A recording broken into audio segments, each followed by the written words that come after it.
私は持たない男だ。テレビやゴミ箱はもちろん、電子レンジや自転車や車や家も持たず、地位や名誉やこれといった財産も持たず、肩書きも手放して何もない部屋で暮らしている。一つのバッグと一組の靴、ジャケットを一着と一台のカメラと一組の食器類、そして同居している一匹のクモがいる。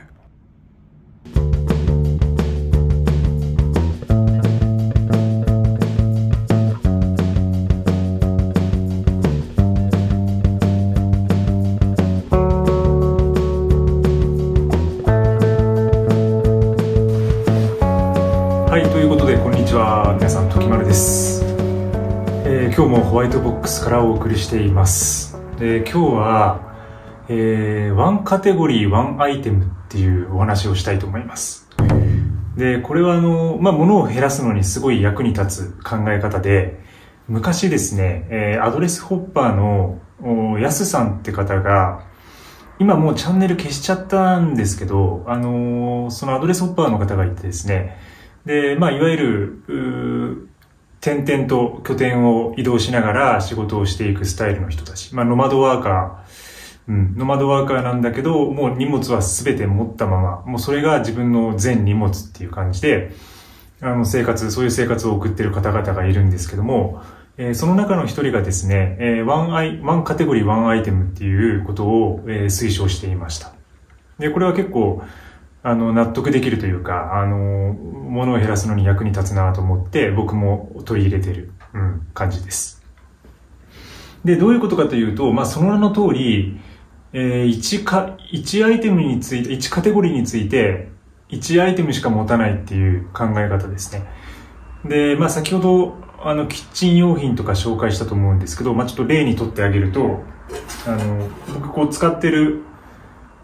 調理道具が今これだけです。これ、鍋これだけです。で、やかんとかもお湯を沸かすのもこれですし、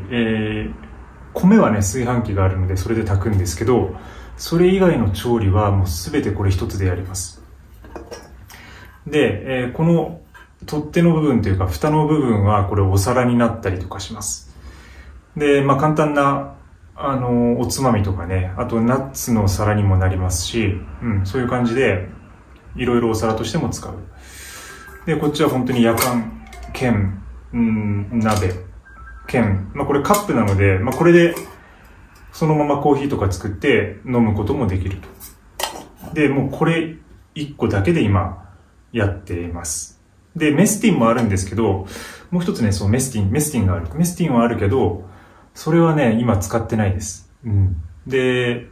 ちょっと小物入れになってますね。で、それから、使ってるカップに関しても、これ、マグカップとこのグラス。で、これね、ちょっと厳密にはワンカテゴリーで2つあるじゃないかって思うんですけど、一応僕の中ではマグカップっていうものとグラスっていうものを分けてます。で、中身がやっぱり見えるっていうこと。で、これでその飲み物の色を確認できるので、ワインとかビールとか、コーヒーとか紅茶とかね。その色を楽しめるようなものは、これで飲んだ方が美味しいんですよ。で、そういうこともあって、それまではこれ一つでやってたんですけど、最近はそのね、ちょっと楽しみを取り入れたいなと思って、グラスとマグを分けてます。で、このマグは、何でも本当に使う。飲み物だけじゃなくて、この中で、味噌汁とかもこれで飲んだりとかしますし、そういう感じで、一つのカテゴリーにつき、一つを持つ、っていう感じ。で、これに結構近いって思うのが、あれですね。靴ですね、靴。靴は、例えば、同じ靴でもランニングシューズと、普通の待ち履き用のスニーカーって、そもそも構造というか、機能面が異なるじゃないですか。だから、それは、二つにカウントするみたいな感じ。その別に基準は緩くてもいいんですけど、とにかく同じジャンルの中で、2アイテム以上を持たないように心がけています。この服もそうですね。なんか、デニムとかも紹介しましたけど、だからデニムはもうこれ今1着しか持ってない。で、これ2着持ってたら多分萎えるんですよ。うん。なんかちょっと落ち込むっていうか、うん。2つあったら落ち込む。うん。T シャツとかはね、まあ結構消耗品っていうか毎日着るんで、そういうものは数があってもいいんですけど、例えばジャケットとかね、最初の映像の方であったジャケットとか、シャツとかね、あれも、なんか、同じジャンルで2枚以上あると結構落ち込む。なんか2枚あるじゃんみたいな。で、まあそれでどっちにしようかなとかね。まあ同じもの2つ使ってもいいんですけど、やっぱり量がかさばってくるっていうのがあるんで、ワンジャンルにつき1アイテムっていうところを心がけると、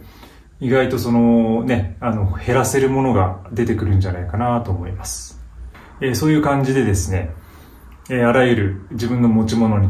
関して服とか、他のね、キッチンツールとかに関して、ワンカテゴリー、ワンアイテムっていうことを心がけて暮らしています。はい、今日はそんなところです。コメント、質問など、高評価などお願いします。で、チャンネル登録もよろしくお願いします。はい、じゃあ今日はこの辺りで、また次の動画でお会いしましょう。ありがとうございます。